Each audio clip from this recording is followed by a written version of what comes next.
to episode 56 of the Various and Sundry podcast. I am your host, Matt Harmon, joined live in studio from the vault on the beautiful campus of Grace College and Theological Seminary by my good friend, my colleague, my co-host, and the man who is now inundated with student emails and student panic, John Sloat. Yep, that's about the size of my day. Yeah. So we are recording on a Monday, and it's the first day of spring semester here. Yeah, spring semester, end of January, spring semester. As we brace for an apparent snowstorm of 4 to 8 inches in the next couple of days. Really? Yeah. Wow. So it's coming. It is. It is. So we, like many institutions of higher learning, we pushed back our start date for spring semester to accommodate the surge, the post-Christmas COVID surge. And so getting ramped up and ready to go. Classes starting today. A little bit of a role reversal. You not teaching this I'm not session. teaching. No, not this session. I'll start in March. I'll teach again. But you are, though. I have two classes. Two classes? What are you session. teaching? So we've got Greek Exegesis 1. Okay. So your students from last semester. Yeah. Eager bunch. Yes. And New Testament Bible exposition. Oh, nice. Very nice. And so we'll be going through Philippians. Okay. You know a little something about that. A thing or two. Yeah. A thing You've or two. dabbled. I've dipped, I've dabbled, I've dawdled. Yeah. Dawdled. Yeah. Very nice. Yeah. So if you would like to connect with us, we have several ways you can do that. You can find us on Twitter at V&S Pod. You can find us on Facebook. We have a Facebook page, Various and Sundry Podcast. You can give us a like and a follow. And we do have an email address that we are renewing our commitment to monitoring, variousandsundrypodcast@gmail.com. And of course, we would love for you to go on to the podcast app on your iOS device and leave us a 5-star rating and a review. We are pushing 2 months now since the last review. So just throwing that out there for our listeners to take into account. Yeah. And be sure to share the podcast far and wide. Talk about it at the water cooler or the virtual water cooler. Yeah. It is fun to see some listeners doing that on Facebook. I can think of one in particular who, on a semi-regular basis, will share a link to the podcast. Very nice. Someone we both know well. So in any case, busy weekend in sports, or not necessarily busy, but important, I should say. Important. NFL playoffs are going on. Yeah. So conference championship games were this past weekend. And so now we have our Super Bowl is set. The Chiefs beat the Bills in the AFC Championship, and the Buccaneers beat the Packers, which is a bit of an upset there, I think. That was a 5-1. Yeah, 5 seed. Yeah. So Super Bowl is set. Chiefs and Buccaneers. Any takeaways from the games yesterday?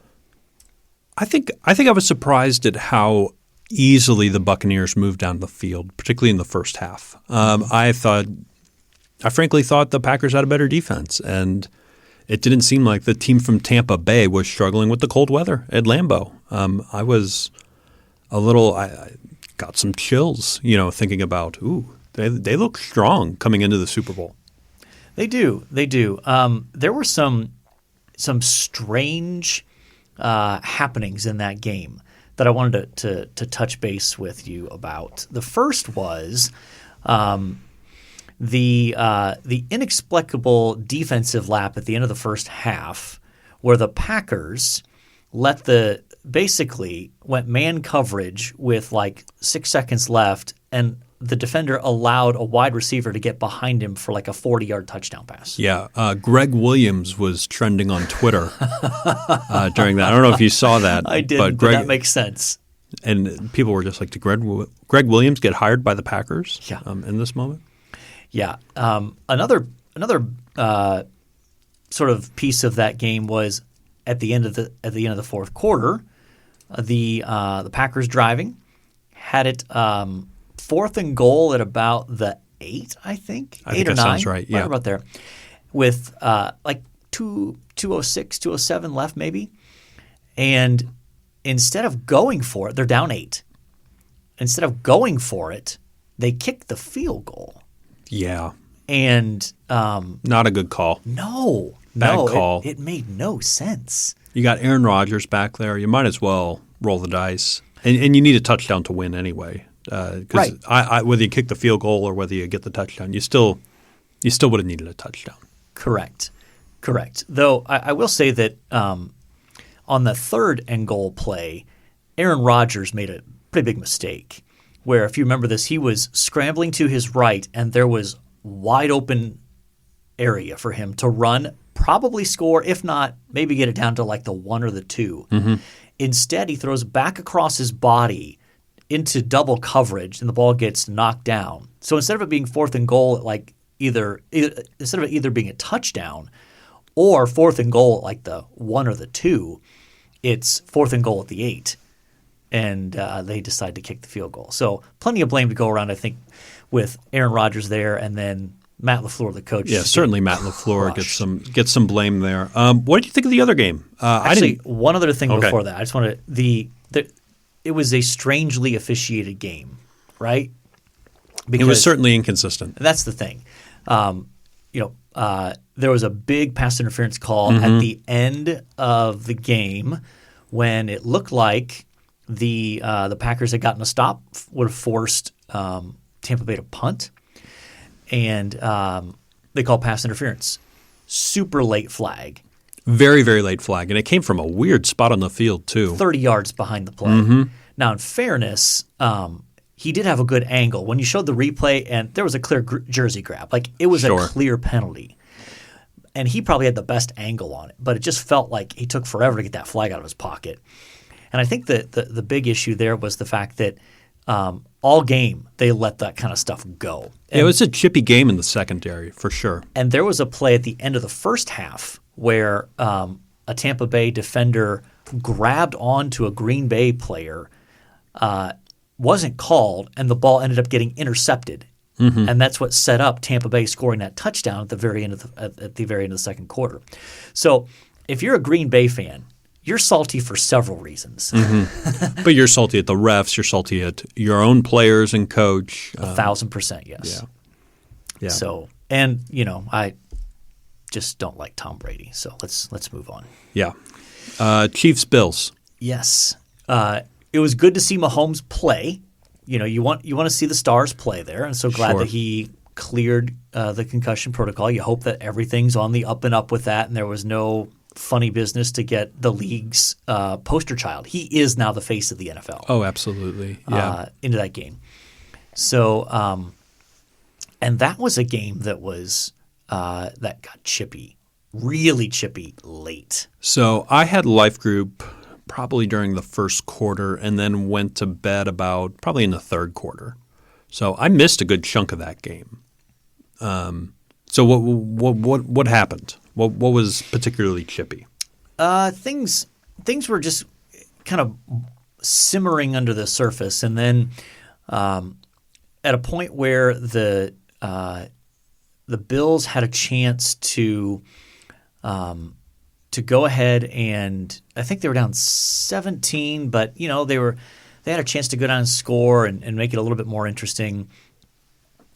Josh Allen takes a bad sack.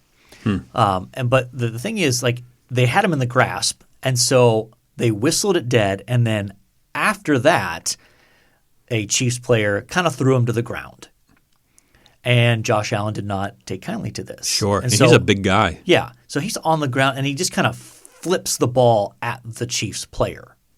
And one of his offensive linemen comes in and then just decks like shoulder to shoulder, like shoves the Chiefs defender, and then it was a big mess. And the funny thing is, so it takes them like 7 minutes probably to sort all of this out with the officials, and it's all just resolved with offsetting personal fouls. Oh, classic. Yeah, nobody gets tossed. Nobody's just like all of that, and it meant nothing. So, in any case, I think that sets up to be a pretty good Super Bowl. Chiefs and Buccaneers. Don't you? Yeah, it should be good. A potential passing of the torch from he who shall not be named to Patrick Mahomes, right? Like sort of this like we're moving on from this older gentleman to the young best quarterback in the league. Yeah, absolutely. Absolutely. And off the field, there's some rumblings, some rumors that I thought you as a Jets fan might want to address. Well, we also the Bucs are playing the first home Super Bowl ever. Yes. So good point. Yes. Tampa's hosting the Super Bowl, and the Bucs obviously playing Tampa. Yeah. So very, very interesting. Yeah, first time in 55 years. Yeah. But anyway, the trade rumors. Yeah. Well, you're the Jets fan, so you should probably address these. Yeah. So, probably this time last week, it became known that Deshaun Watson, who's the quarterback for the Houston Texans, was unhappy in a situation, which is understandable. Yeah. They keep trading talent. It feels like they're tanking. Yep. And so it was rumored that he had requested a trade. And so any team that like needs a quarterback sees his talent and just goes, oh my goodness, we'd love to have him. Yeah. My Jets included. Sure.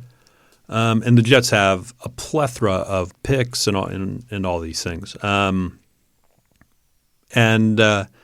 then I think what really revved this up was Deshaun Watson came out with a public wish list. Yeah. Which we can debate the merits of a public wish list from a quarterback. But the Jets were right at the top, which I don't know that he'll end up there just because I'm not sure the cap and everything works out that way. But it does say that like there's good word of mouth about the Jets. Like players believe good things are happening there.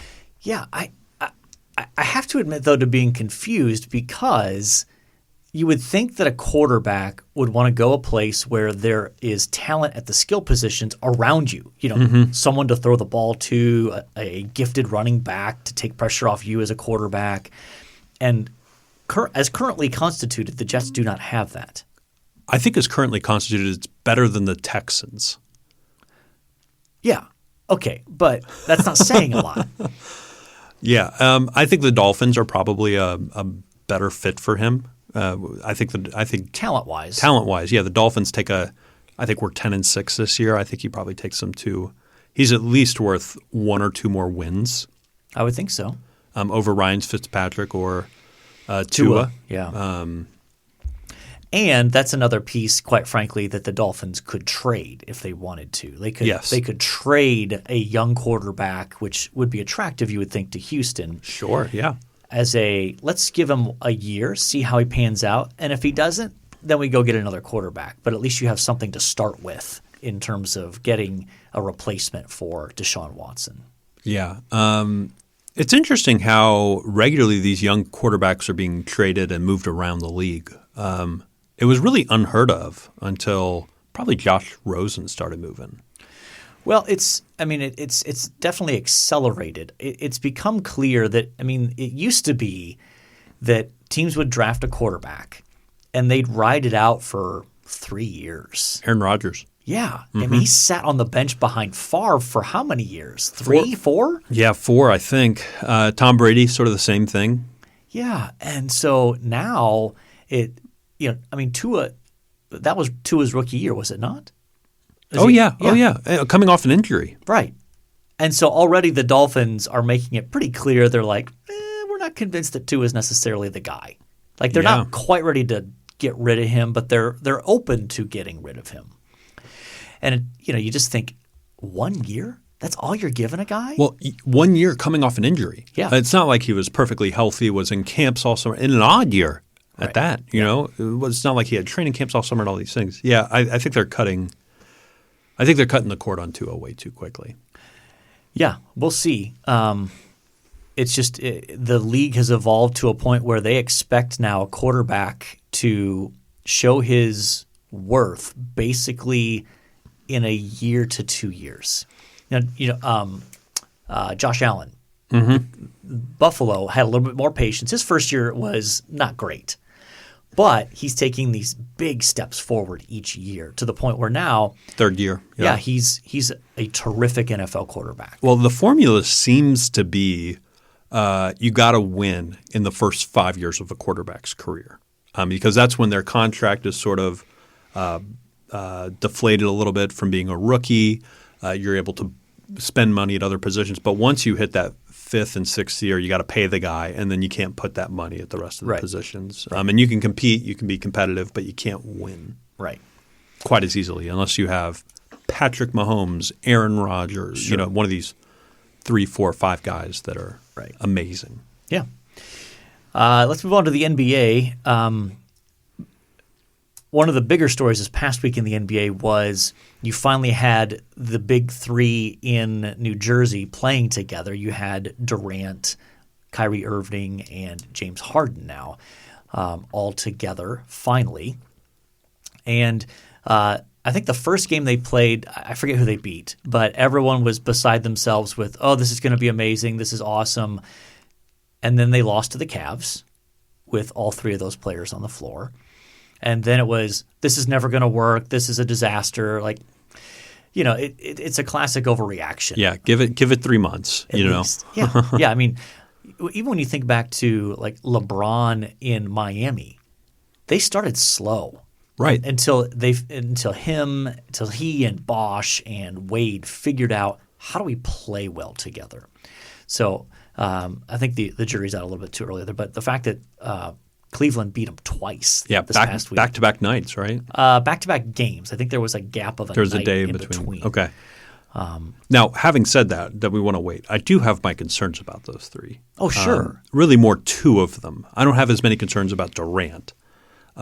But Kyrie and Harden, I have some, I think, legitimate concerns about their ability to have chemistry with others, basically. Yes. Yeah, and I think they're going to have to figure out a way to they're going to need to figure out a way to manage the rotations on that. So in any case, and who's going to play defense on that team? Last note here, there was also a little under the surface rumblings about college basketball doing away with the conference tournaments this year because of some COVID concerns. So that's something we'll kind of keep an eye on. I know Michigan paused basketball activities for 2 weeks because of COVID stuff. So these things are going to pop up.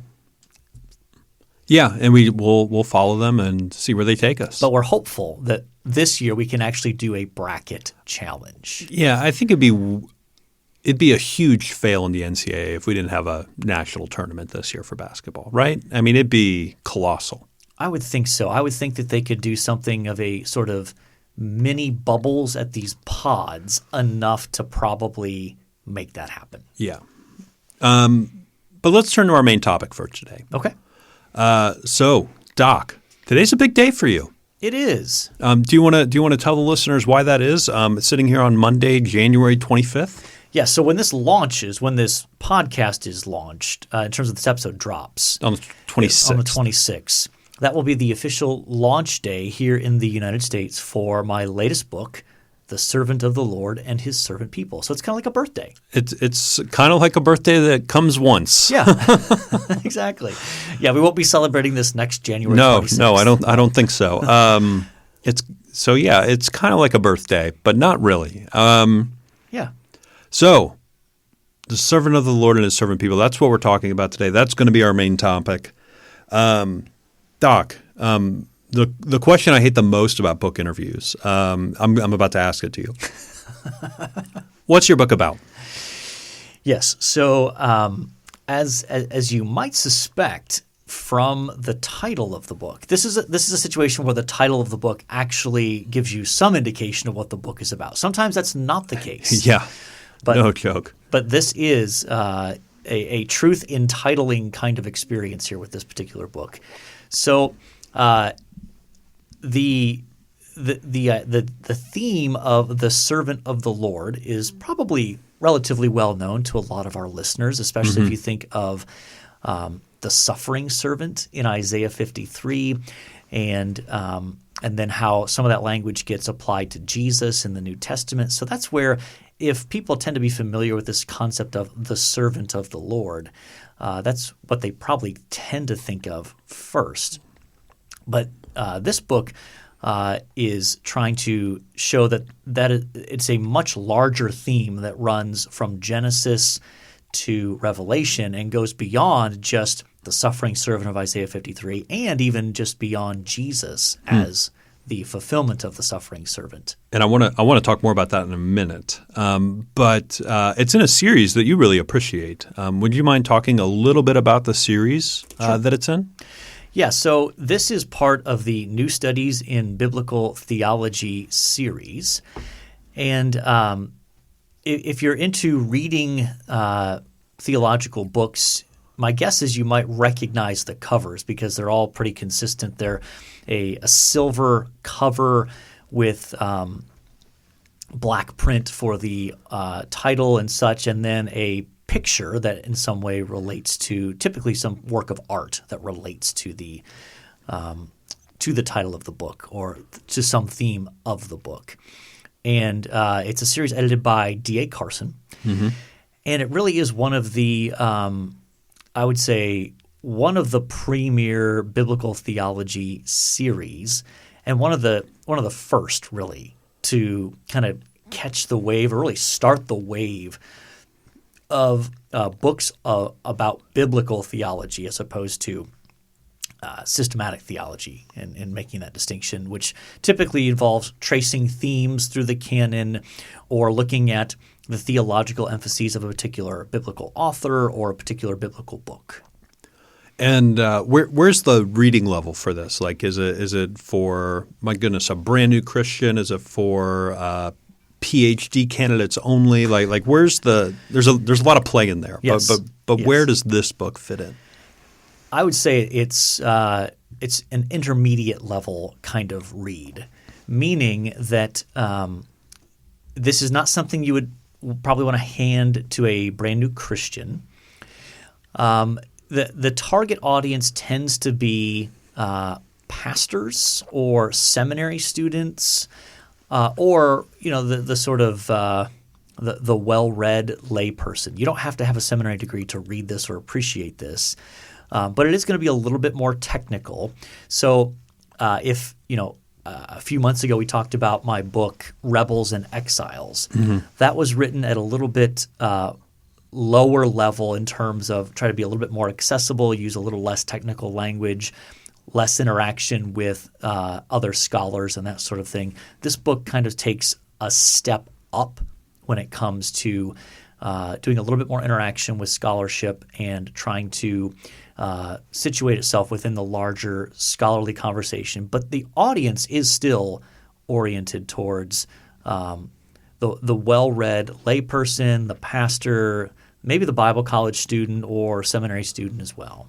But you still shoot to be readable, right? Sure. I know you well enough to know that you don't write things that aren't readable, right? Or you certainly don't aim for that. Yeah, and my wife read through this book and did just fine, and she's a smart woman, mm-hmm. but she has no formal biblical or theological training, so to speak, and so she was able to read it just fine.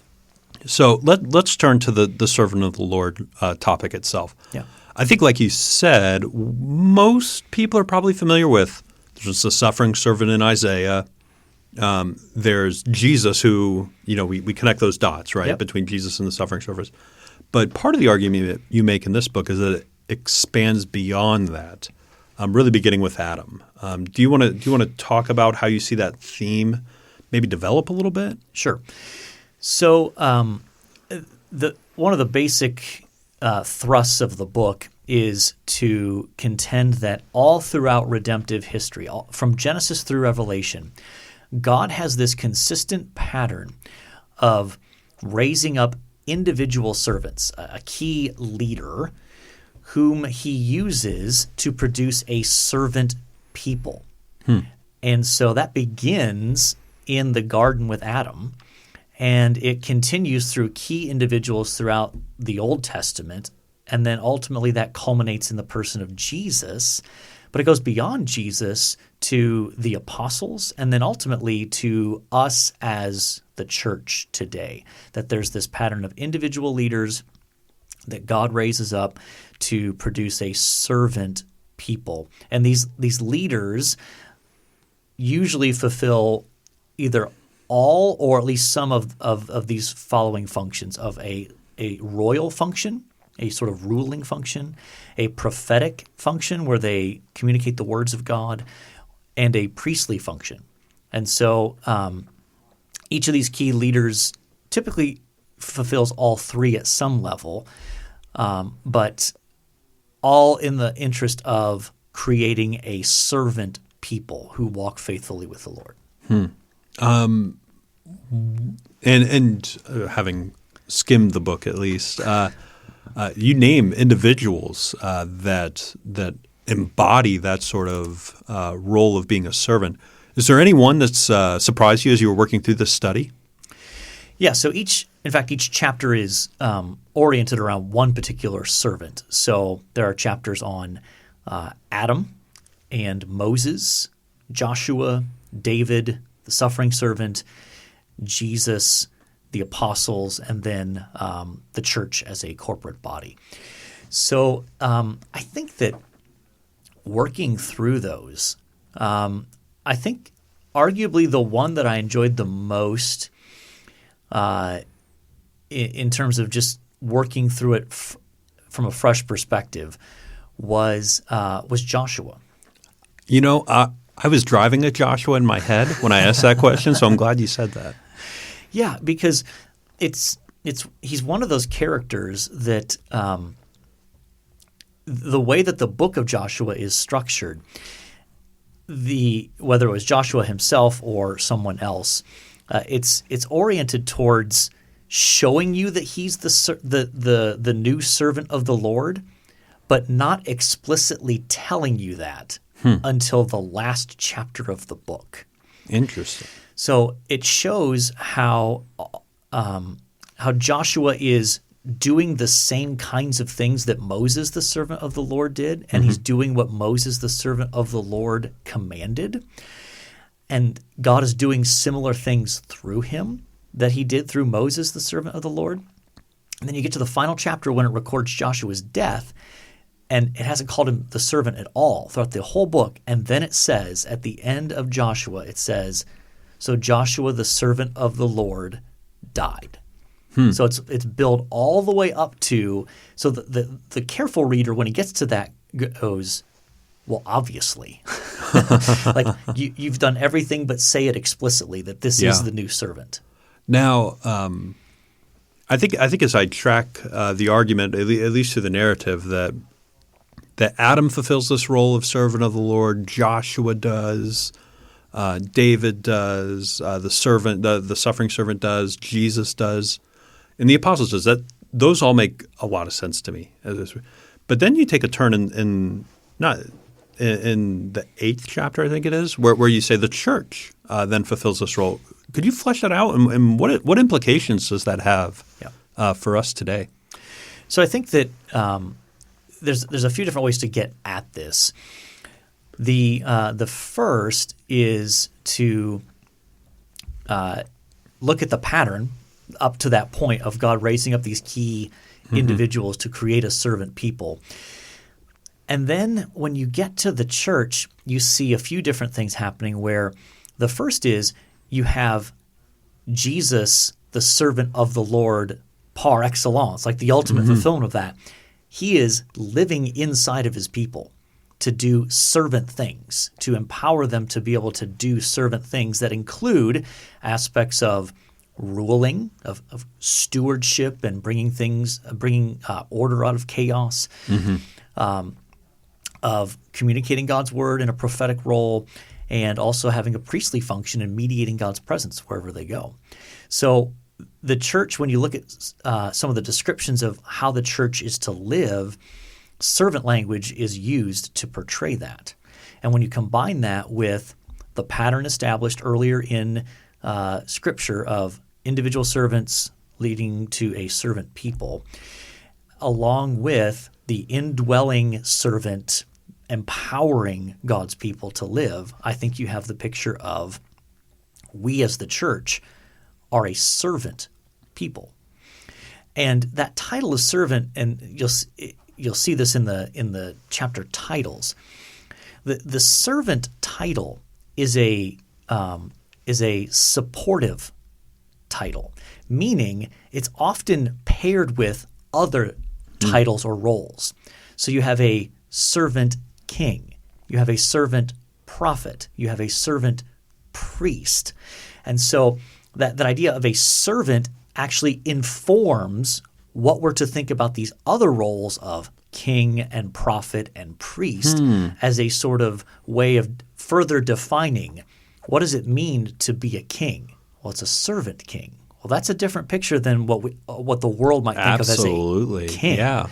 So this servant theme provides a supporting role in fleshing out other key biblical theological pictures of key leaders. And so it could give it, if I could take that to its conclusion, it gives us an idea of how we may rule, or we may show stewardship, or how we may communicate God's blessing to others. Yeah, and it creates a mentality, I think, if you understand it properly, in terms of our mentality as believers as we enter into this world and interact with the world around us, with fellow believers and non-believers, should be the mindset of a servant, that we are servants of the great king, of the great priest, of the great prophet, and that our role is to advance his purposes in this creation. And I think one of the things that Jesus teaches in the Gospels that just always resonates with me is I'll forget the specific location off the top of my head, but there's a passage where Jesus talks about essentially when a servant does what a servant's supposed to do, that basically the joy of the servant is hearing from his master, "Well done." Like that we should have that mentality of, I think sometimes we get so entitled. Yeah. And I think that's not a good biblical picture. Like, obviously there's a place for us affirming and encouraging others. I'm not denying that. But sometimes we get upset when we feel like we're not getting recognized for what we're doing. And so when we understand that we are servants of the King, and that's who we answer to, and he will on the last day acknowledge and recognize all the different forms of service that often go unrecognized. I mean, think about, we tend to identify when it comes to big things happening in ministry context or that sort of thing. Oh, well, that was, that we attribute that to that pastor or that ministry leader that did this or preached this sermon or did this. And we are, I think, often so blind to the reality of we don't put enough emphasis on or even recognize the faithful prayer warriors who are praying like crazy for that thing to move, for God to move through that.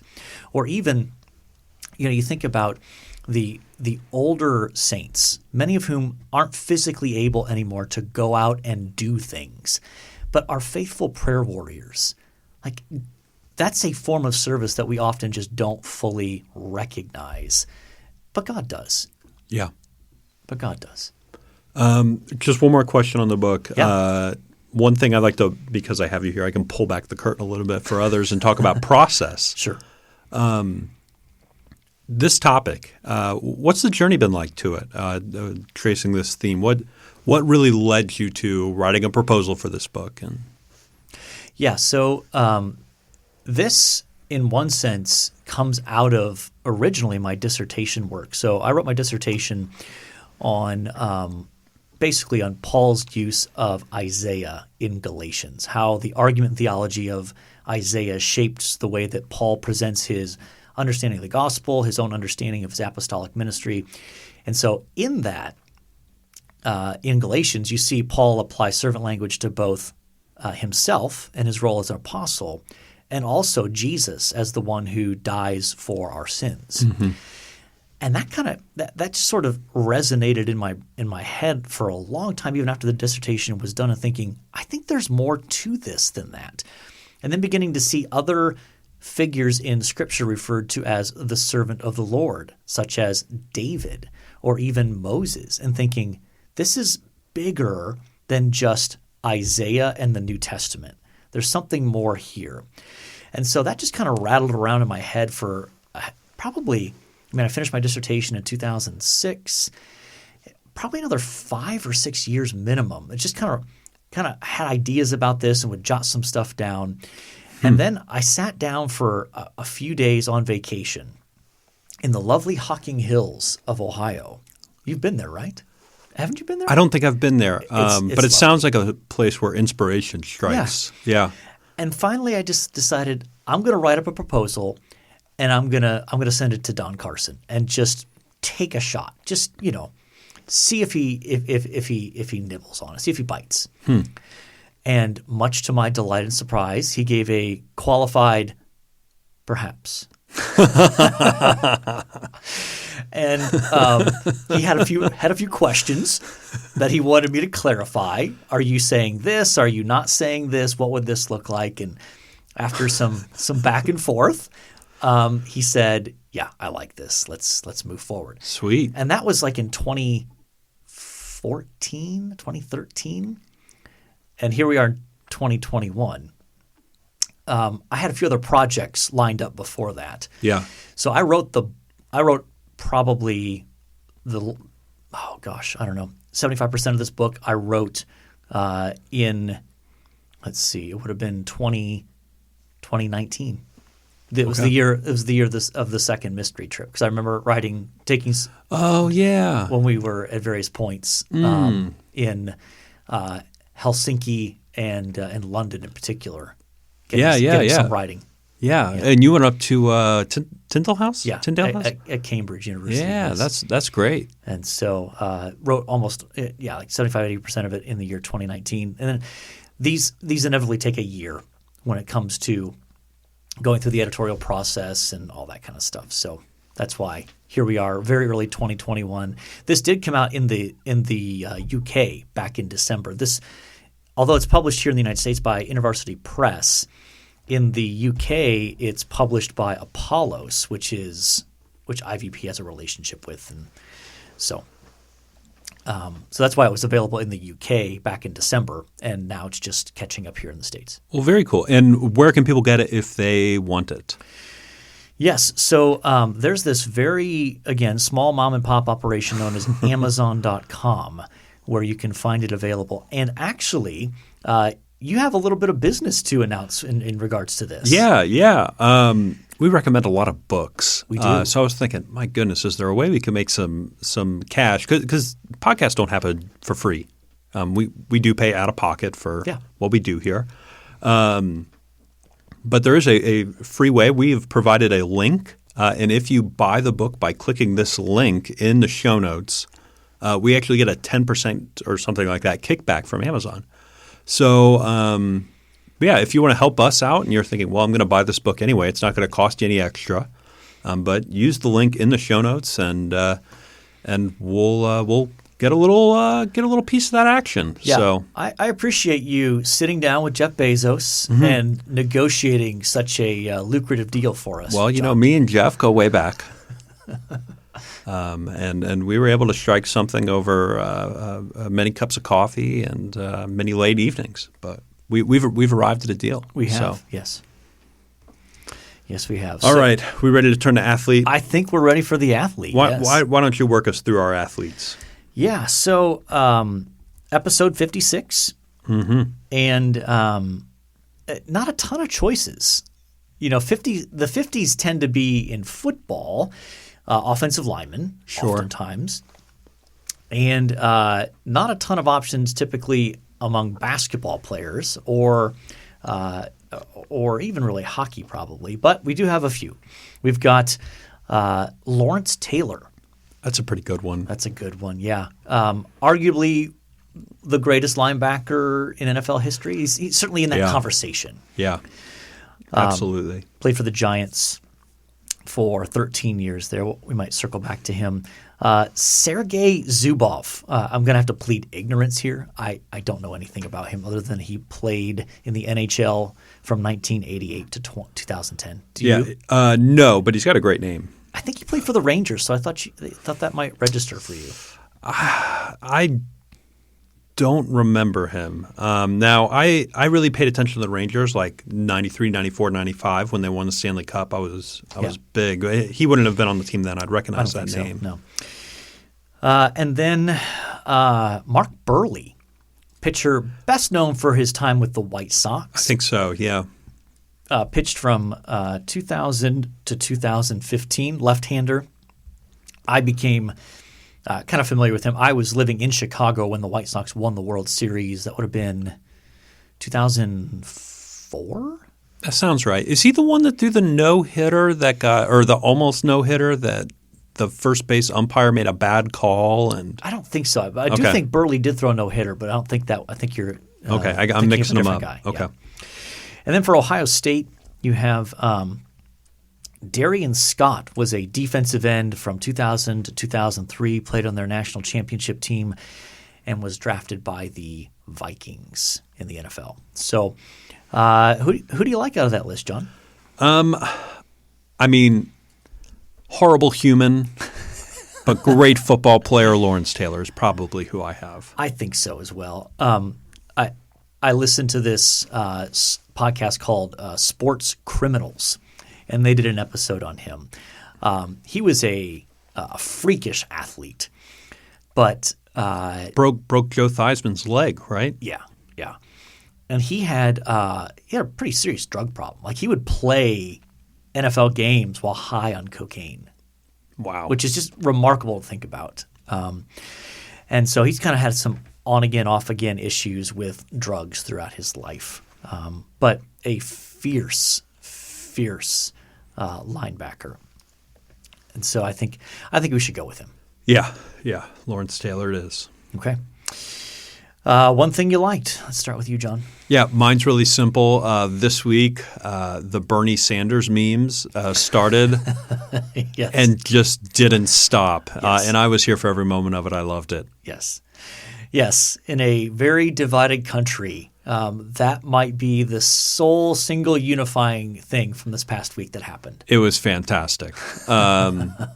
Yeah. So many. I saw Karen Swallow Pryor changed her Twitter profile pic. Somebody had photoshopped her face on there. He was in a number of memes that were wonderful. Yeah, that's good stuff. And something honestly that we needed, and just in terms of with all of the political unrest and such, having something that basically all parts of the political spectrum could look at and go, that's really funny. Yeah. And just yeah, I think one of my favorites was I think Lee in my life group sent this to me. My life group was sending out all the Bernie Sanders memes, but Lee sent me one that was side by side. It said a Pentecostal not enjoying the sermon, and then the next one was a Baptist enjoying the sermon. Yes. And it was both pictures of Bernie Sanders. It was fantastic. Yeah, it was great. It was great. How about yourself, Dak? Yeah, so I'm probably about 2/3 of the way through John Steinbeck's book Grapes of Wrath. So I've read East of Eden. I've read Of Mice and Men. I do enjoy Steinbeck. My wife likes to make fun of me because his books are depressing. And for whatever reason, I tend to gravitate towards those. I think in part because they do a great job of just showing the human condition. And both good and bad in the sense of sinful humanity, but also examples of common grace that exist as well. And so I'm enjoying Grapes of Wrath, not quite as much as I enjoyed East of Eden, which is my favorite Steinbeck book. But I think you mentioned East of Eden a few weeks ago. Yeah. Maybe a couple months ago now. Yeah, I'm a bit of a Steinbeck kick here, so I'm not sure what I'll read next after that, but we shall see. We shall see. So, are we ready to call mission accomplished here? I think so. Yeah, so NFL playoffs, the servant of the Lord and his servant people. Go follow that link that we'll have in the show notes. Make us wealthy entrepreneurs along with Jeff Bezos. Lawrence Taylor, Bernie Sanders memes, and the Grapes of Wrath. I think we have lived up to our pledge to you to discuss various and sundry topics. And so until next time, the Lord bless you all real good. Later.